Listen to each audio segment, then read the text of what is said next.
This is the Business Stuff Podcast. This is where I will share the lessons I've learned from advising thousands of businesses over almost 30 years. Each episode will give you practical insight to allow you to learn from other people's mistakes. I'll be pulling in experts from our team and the world of business, and together we'll make sure your business is giving you what you want. My name is Martin, and this is the Business Stuff Podcast. Hi, it's Marty from the Accelerator team here at Robson, Laidler, and I'm joined by Paul. Paul, do you want to just give us a brief intro to who you are? Sure. And what we're going to talk about? Yeah, sure. So I'm a professor of computer science at Newcastle University, but my main job is that I direct the National Innovation Centre for Data.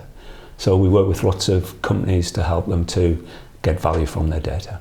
So why we think this is worth listening to if you're in business is everywhere you look now, anything digital software there's a lot of data, and I suppose we want to make sure that our listeners and our viewers aren't missing out on the using of that data. People might go, what's he talking about? Where would most people see data being created within a business that's got a use that they're maybe not using? Does that make sense as a question? That makes perfect sense, Martin. But I think our experiences, so we've done 100 projects with different companies, from startups through SMEs through scale-ups to multinationals even. So this isn't a theoretical, this is real life application, business use. That's right. Yeah. So we've done those 100 projects over the last 5 years. So at any time we're working on 10 to 20 projects with lots of different organisations across all sorts of different sectors. But I think the main lesson that we've learned is don't start by thinking about the data. Start by thinking about what the business challenge or opportunity is that you want to address. And then worry about getting the data, using the data, making sense of the data. Yeah, solid. exactly. Exactly. Because what we find is that sometimes we've had people come along and they're often techies like me, and I've got some sympathy with this. But what they want to do is something cool, something technically cool. So they've got some data. Has no practical application at all. Yeah, exactly. Oh, look what I did with that data. Yeah. Cool. What are you doing with it? Exactly. So it doesn't make any difference to the bottom line of the organisation, but they've learned something, they've enjoyed it. So what we always do with companies is we go through a process which we call a discovery workshop, right? Where we spend about 2 hours with a company, and we insist on having people who own the business problem as well as people who are more technically minded, who know what data they have at the moment. Yeah. And so we get them from the low level of what data they have, we get them right up to the top of the chain to think about, well, what's the business opportunities, what's the challenges that you're facing, and then we come back down to scope a data science project. So you look at the whole, you're looking at everything, aren't you? It's an awful word, but the holistic review of what's going on. Exactly. What kind of challenges do you, like, what kind of barriers are you helping people to overcome, or challenges are you helping them to succeed in? Can you give us some practical examples of? Yes. So often early projects with organisations will go through an initial phase where what they want to do is just to get some insights into the business. Right. So they just want to know what's going on.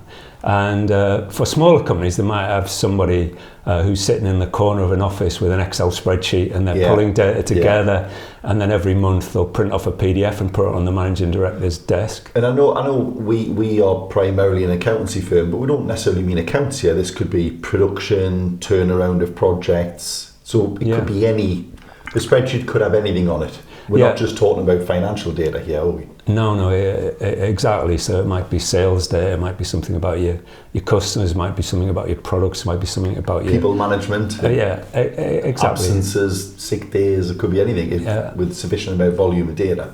That's right. And so first of all, you realise that people often either they've only got a vague idea of what's going on in the organisation, they would like to know more so they can make better decisions, or they only get this information every month when this PDF hits the managing director's desk.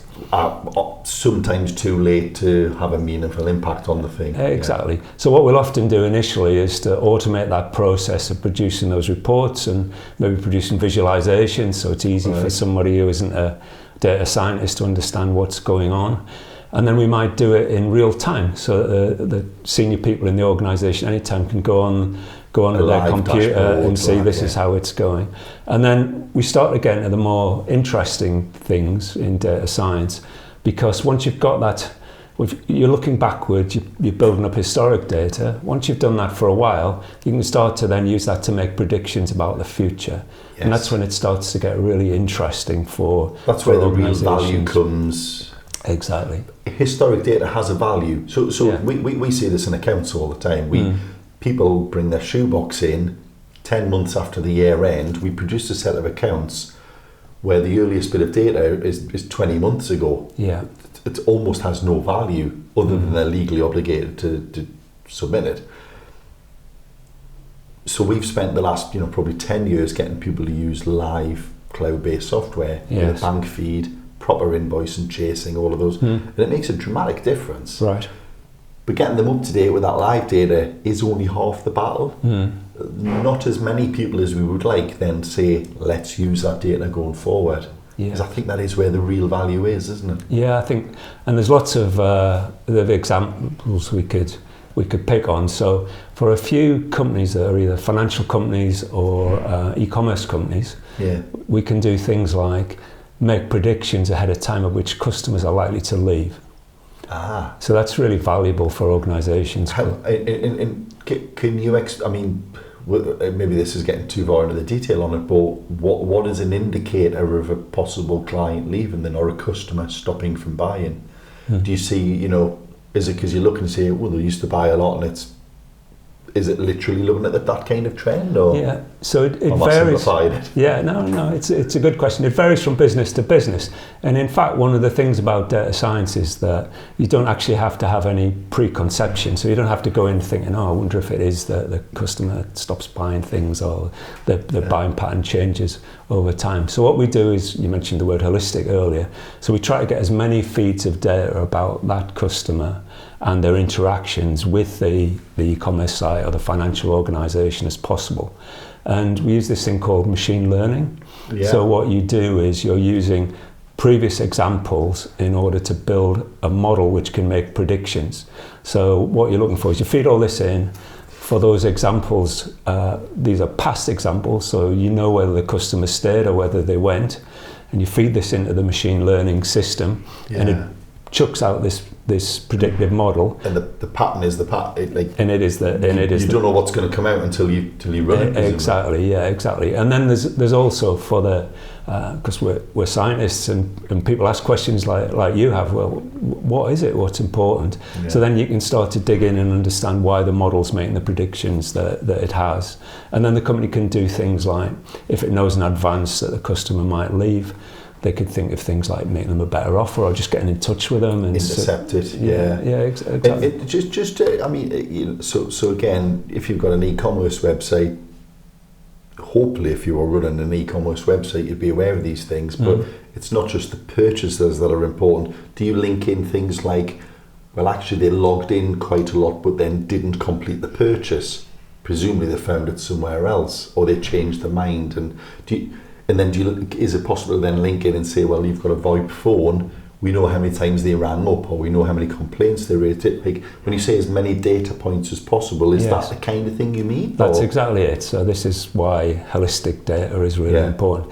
And if it was just purchase volume, number of transactions, that is only part of the picture, isn't it? Yeah, exactly. And you might want to know if they've got some financial product, for example, when it runs out. So that might be part of it as well. So if you know that something matures in 4 months' time, is that likely for this customer to mean that they're going to then take the money out and give it to another? So this makes perfect sense for people who, I don't know, Disney, Netflix, Prime, they'll give someone a 3-month free trial.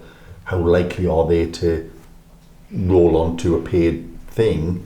Will probably be based on their viewing patterns. If you can work out what that is, you can intercept it and get more people to stay. Isn't that the kind of? Yes, exactly. And as you know, the argument is that it's easier to retain your customers than to get new ones. So anything you can do to do that.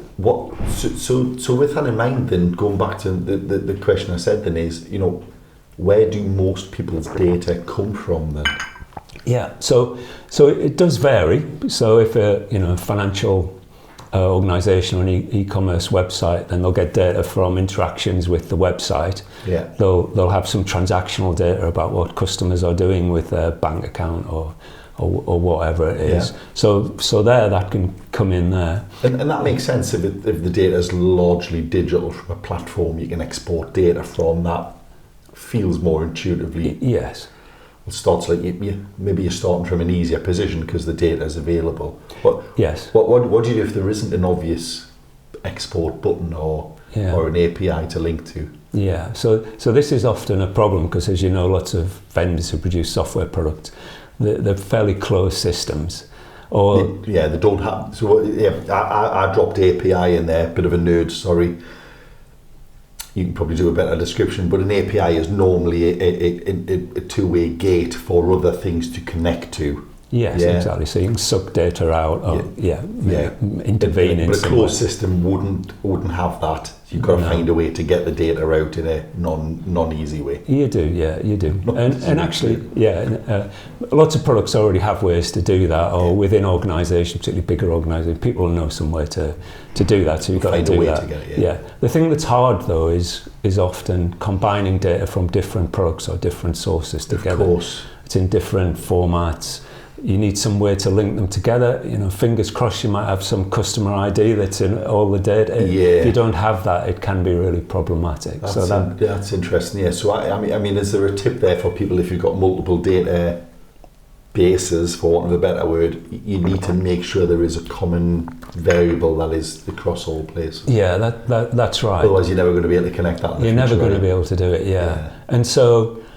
One problem we've found though is that some organisations think, okay, we need to link all of our data together, and then they set up a really big project to do that. And quite often those projects don't really deliver very much because they're not thinking about, well, what we're trying to do with this data.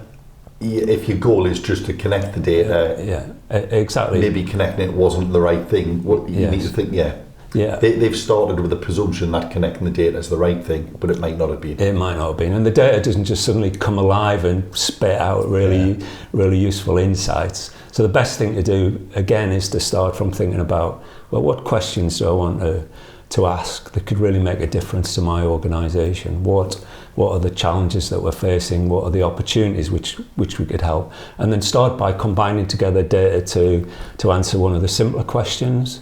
And then that builds up confidence and some skills, and then you gradually add in more and more. So we always advise people to work incrementally like that. What kind of volume of transactions or data or size do you need to be to really get value from large data sets? I mean, I've said large.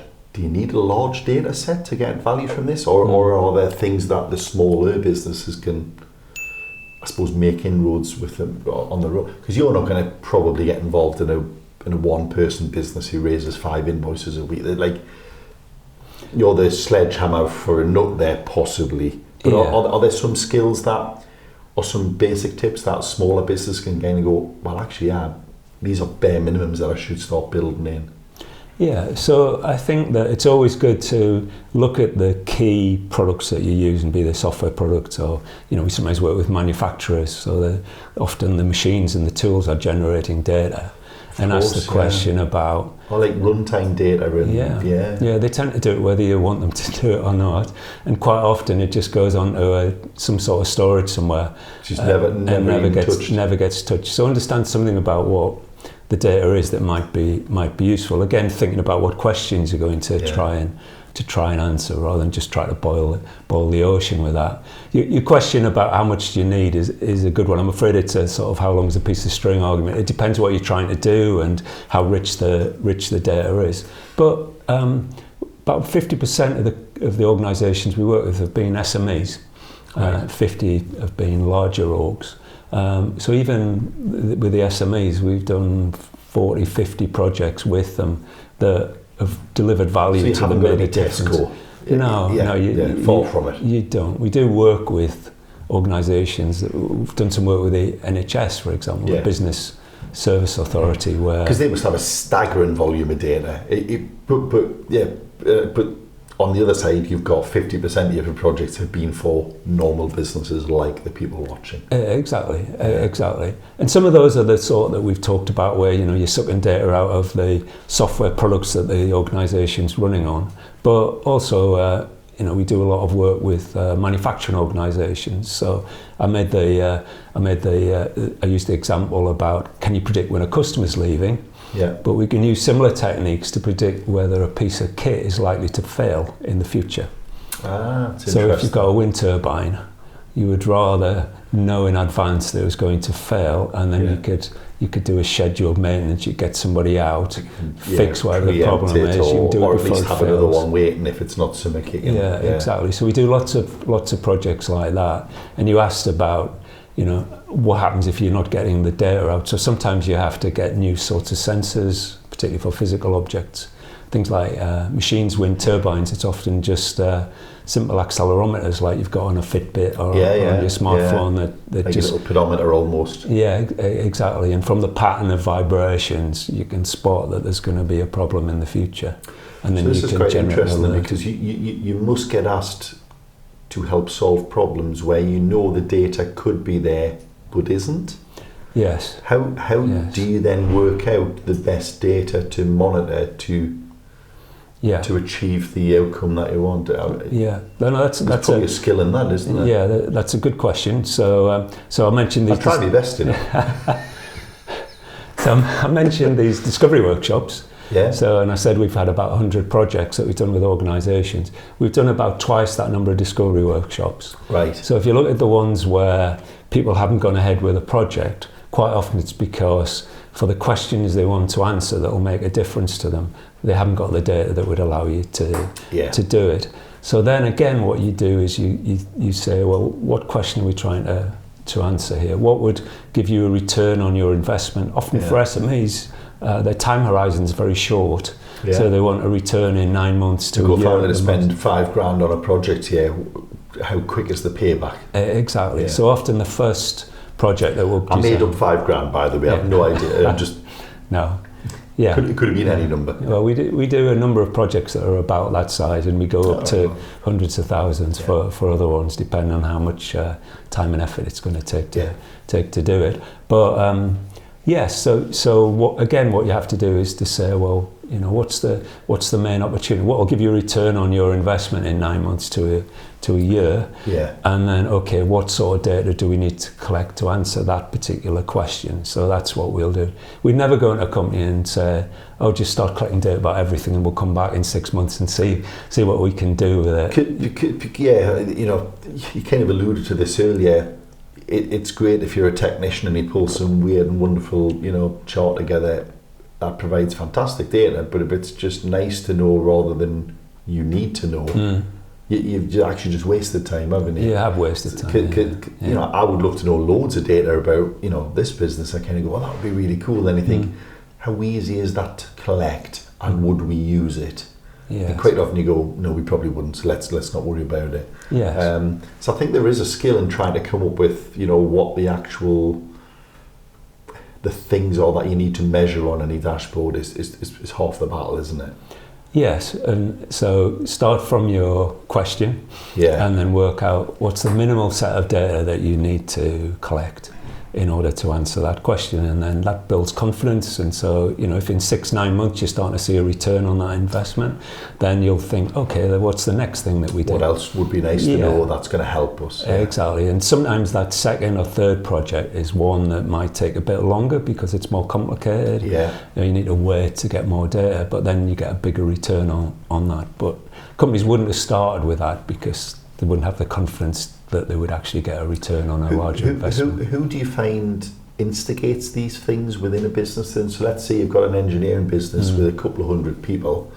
You've got numerous teams working on different areas of any given, you might have onshore, offshore, wind. You've got all different teams. You've then got someone who's in charge of ordering all the stock. You've got someone out there selling. You've got someone sitting at the top trying to strategize where the business go. Like, where do you find the best place in a business is to kind of figure out the right things to answer Do you just have to get a person from every team involved, or how does that work? Yeah, so in these discovery workshops that we do, as I say, we insist on having people who own the business problem.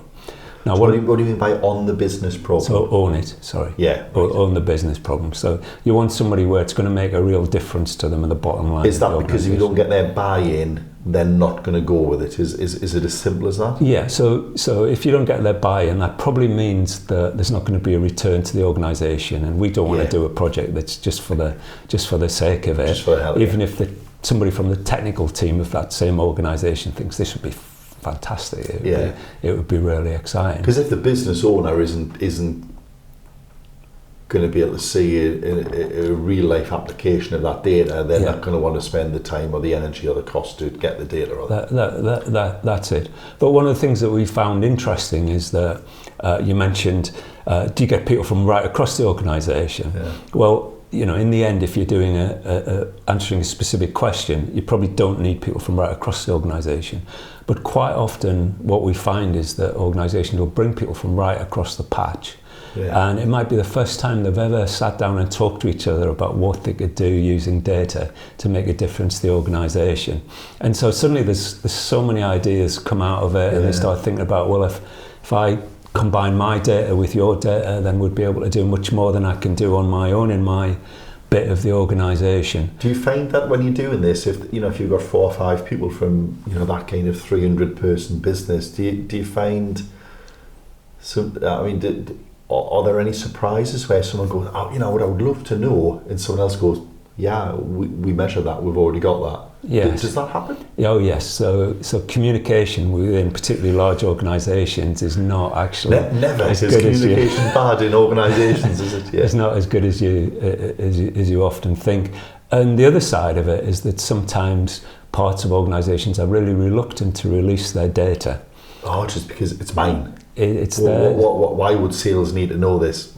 Yeah, it gives them power. Yeah, it makes them important in the organisation, because if you want to know that, you have to go to Fred, who owns that part of the organisation, knows how that data works. Like Fred, we want the reliability stuff on these parts to be available to the sales team, because they need to know that.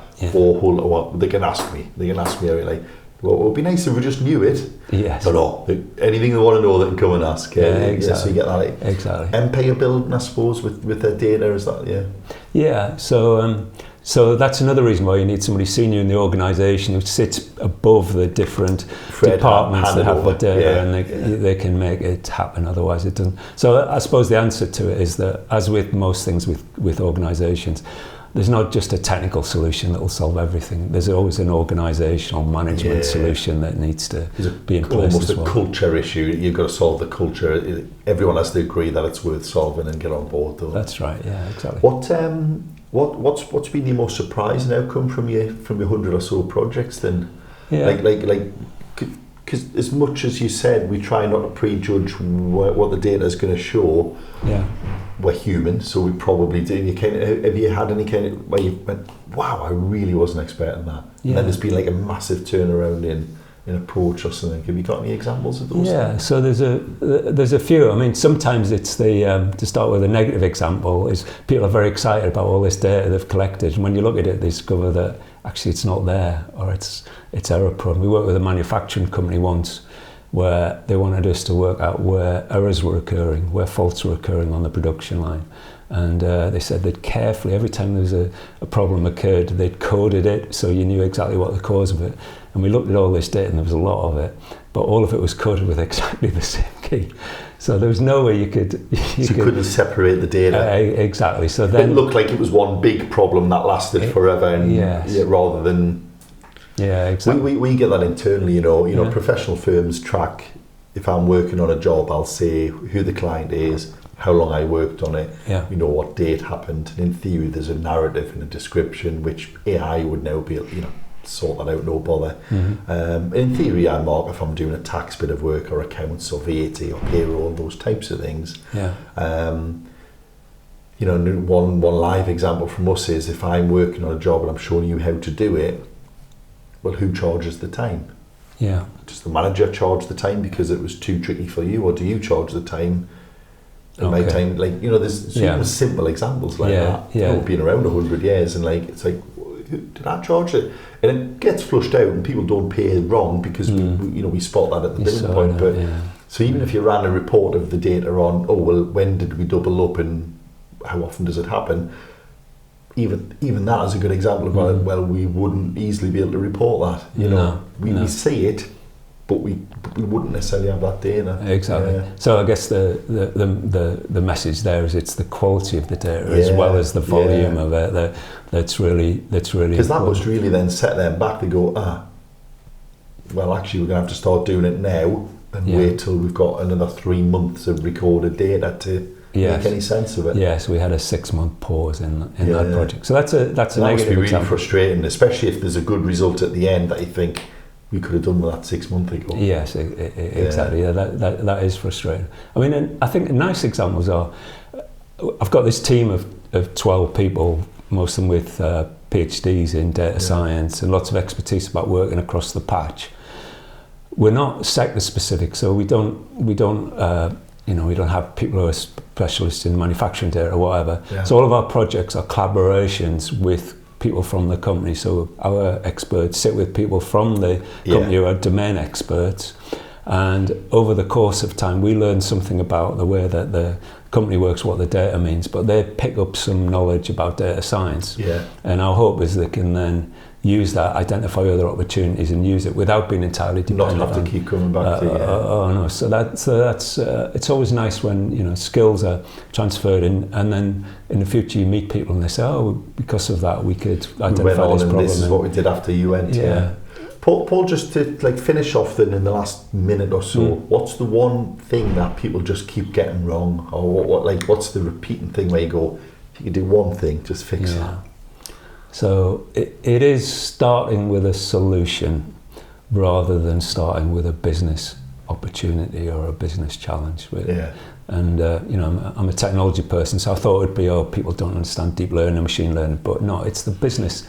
It's starting with something which is actually going to make a difference. What's the problem you're trying to fix? Exactly, and then go down to the project that will solve that problem. Yeah, we see that so often. People come in and they go, how do I do this? And I always try and cut them off and go, why do you want to do that? Yeah. Oh, well, because but that won't do that. That won't give you what you think it will. Yes, yes, exactly. So it's good to know it's a common problem. Listen, Paul, that's been fantastic. Thank you very much. If anyone would like to know more about what Paul does, LinkedIn, reach out. Yeah, I'm Paul Watson on LinkedIn, or the National Innovation Centre for Data has a website that will tell you what we do, and it's got some case studies from different domains, so feel free to have a look. Happy to speak to people if they think they've got something worth doing. Very much. Thanks very much, Paul. Really appreciate it.